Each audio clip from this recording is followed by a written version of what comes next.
I was extremely unhappy with the veneers that I had done recently by our family dentist. Well, they look very unnatural, and I asked not to go the whitest shade.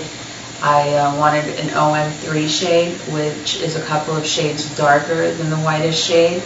And in actuality, I ended up, my teeth are brighter than the lightest shade there is, which is LM1. They're extremely bulky, and they have ridges on top, and he managed to create spaces where I never had spaces before. Another main reason why I chose to allow our family dentist to place veneers, besides the fact that he said that he's done many people and that people fly in from all over to do them, he gave me an extremely phenomenal price. I mean, it was a very low price compared, and of course today the valuable lesson I've learned in this is that basically get what you pay for, especially in this particular field.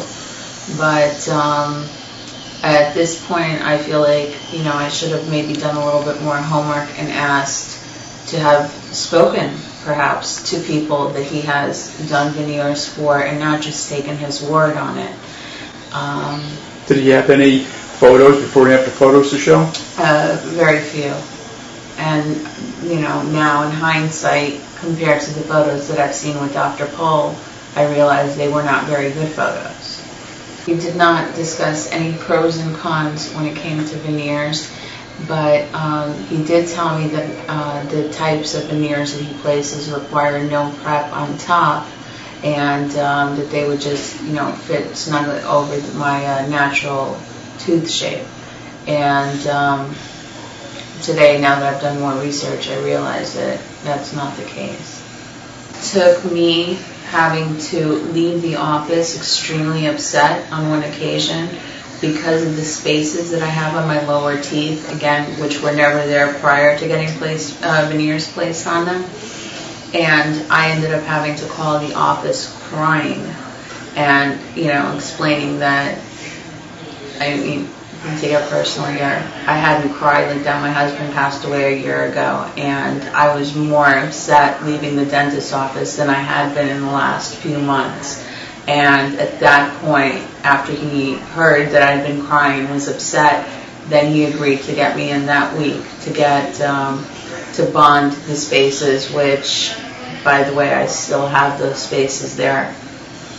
So in essence, he tried to put bonding on the spaces, and it fell off. Yes. Stay. While we were there at the dentist's office, they fell off. I mean, first of all, I've never been so conscious when smiling as I have been lately. Especially, I happen to, when I laugh or when I smile, I have a big mouth. And the last two teeth on both sides, so 4 teeth, it's so clear where the veneer stops and my tooth starts from the difference in the color. So in essence, he veneered the lower bicuspids, the facial surfaces of it, but it doesn't cover the top of the tooth. No, it does not. And he actually told me that was impossible. He told me that that's not a possibility, that that's how veneers are done. And if I wanted that to happen, he would have to put crowns on my teeth.